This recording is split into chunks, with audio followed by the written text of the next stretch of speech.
नमस्कार, मैं मनीष स्वागत करता हूं आपको अपने इस यूट्यूब चैनल पे। दोस्तों, अपन रोजाना जीके सीरीज देख रहे हैं जिसमें कि कुछ चुनिंदा प्रश्न देख रहे हैं। पहला क्वेश्चन की ओर बढ़ते हैं। बारडो छम किस राज्य की लोक नृत्य है? तो अगर हम बात करें बोडो जनजाति, ये सब नॉर्थ ईस्ट वगैरह में रहते हैं, तो बारडो इस तरह से सेंस आ रहा ना। और अगर उस तरीके से नहीं याद रखिएगा तो प्रॉपर हम इसको इस तरह से याद रखते हैं। बार बार दो। अब बार मतलब क्या होता है? छड़ छड़। और दो मतलब कि देना। ठीक है, इस तरह से याद रखेंगे। तो अरुणाचल प्रदेश में अभी आपने सुना होगा कि चीन क्या बसा रहा है? गांव बसा रहा है। तो गांव बसा रहा है तो गांव में ऑब्वियस है कि घर बनेंगे और घर में सीमेंट छड़ वगैरह यूज होंगे। तो अरुणाचल प्रदेश के जो लोग हैं उनको फ्री में घर बना रहा है अगर चीन, तो वो अरुणाचल प्रदेश वाले क्या कहेंगे कि हमको छड़ दो। ठीक है, तभी तो हम घर बना पाएंगे। ठीक है, तो इस तरह से याद रखें कि बार दो जो लोक नृत्य है वो कहाँ की है? अरुणाचल प्रदेश की। याद करने का तरीका मैंने समझा दिया।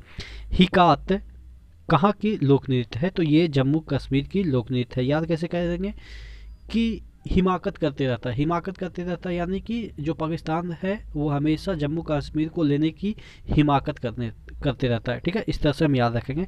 हिमाकत जो लोक नृत्य है, हिमाकत नहीं है हालांकि, हिकात है, वो कहाँ की है? जम्मू कश्मीर की। अगला क्वेश्चन की ओर बढ़ते हैं। चेरब जो नृत्य है वो किस राज्य की लोक नृत्य है? तो देखिएगा, अगर जो रम पी लेंगे, रम यानी कि शराब वगैरह होता है, दारू वगैरह होता है, तो वो चेरा की तरह लौटते रहता है। चेरा जिसको कि हम केचुआ बोलते हैं। ठीक है, चेरा की तरह दारू पी के लौटते रहते हैं। ठीक है, इस तरह से हम याद रखेंगे कि मिजोरम की लोक नृत्य है चेरब।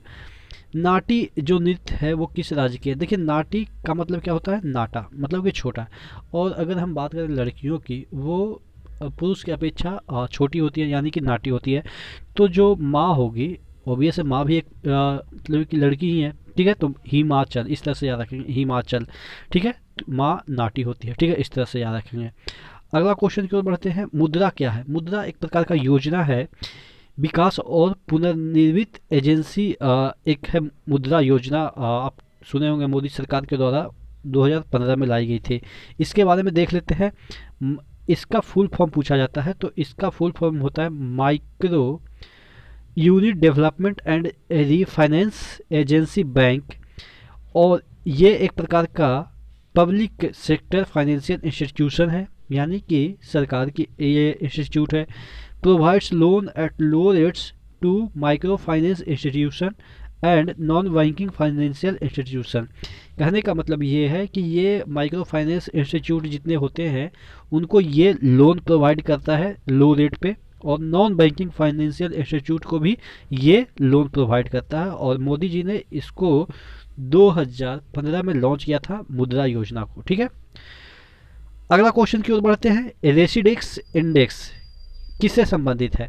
तो नाम से ही पता चल रहा है, रेसिडेंशियल इंडेक्स। कहने का मतलब रेसिडेंशियल यानी कि जो हाउस है।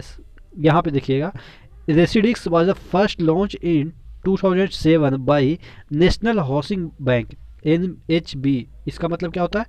NHB का मतलब नेशनल हाउसिंग बैंक के द्वारा ये रेसिडेक्स पहली बार लॉन्च किया गया था।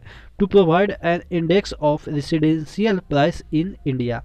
जो इंडिया में रेसिडेंशियल प्राइस होते हैं यानी कि घर के दाम होते हैं, उसी का एक इंडेक्स है। जैसे बहुत सारे सरकार है वो आपको घर बनाने के लिए कुछ पैसे देती है, तो ये अनुमान लगाती है कि फलाना एरिया में एक 2 BHK या 3 BHK एक घर बनाने के लिए कितनी जो पैसे हैं उसकी रिक्वायरमेंट है। ठीक है, तो ये सब जो चीज़ें हैं वो रेसिडेक्स इंडेक्स के द्वारा पता ही चलता है। तो ये कौन जारी करता है? ये करता है नेशनल हाउसिंग बैंक करता है। ठीक है, ऑब्वियस है बैंक अगर पैसा आपको दे रहा है घर बनाने के लिए तो उसी का बैंक यानी कि हाउसिंग बैंक ही ये निर्धारित करेगा कि कितना प्राइस लागत हो सकता है कोई भी इंडिया में घर बनाने के लिए किसी भी एरिया में।